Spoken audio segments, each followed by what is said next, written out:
তো আমরা আছি এখন নগরকান্দা রেল স্টেশন। এই জায়গায় আমি সবথেকে বেশি ভিডিও বানাই। তো ভিডিও বানাইতে বানাইতে দেখতেই পাচ্ছেন মানে এই জায়গায় যত দাগ মাগ আছে, চাকা যত ফাইভেজ লেম আছে, সব আমার, সব আমি করি, মাঝে মাঝে আসি। তো আজকে ভাই আমি ভিডিও বানাইতে যে পড়ে যেতে চাইছিলাম, মানে কি একটা সমস্যা, আমি ভিডিওটা হয় নাই, মানে আমি একটা জিনিস শিখতে যাই, মানে একটা পড়ে যেতে চাইছিলাম, যদি পড়তাম ভাই অবস্থাটা খারাপ হয়ে যেত, ওই রেলিংয়ের ভিতরতে বাইরে যেতাম, তোল পর্যন্ত বাইসে গেছি। আর এই জায়গাটা খুবই সুন্দর একটি জায়গা। আমি দুপুর সময় আসি এই জায়গায় ভিডিও করতে জন্য, মানে এই জায়গায় ভিডিও বানানোর জন্য আমি দুপুর টাইমটা বেশি আসি, কারণ এই জায়গা খুব কম মানুষ থাকে, আর বিকেলবেলা আবার সকালে প্রচুর মানুষ থাকে, গাড়ি ঘোড়া থাকে, ভিডিও বানাইতে সমস্যা হয়। তো এই জন্য আমরা দুপুর সময় আসি।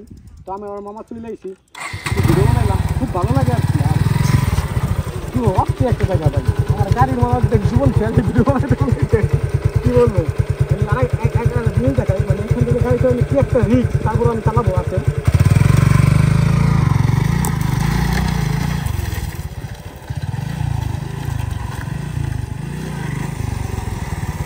এরকম রিস্ক নিয়ে আমি অনেক ভিডিও বানাই।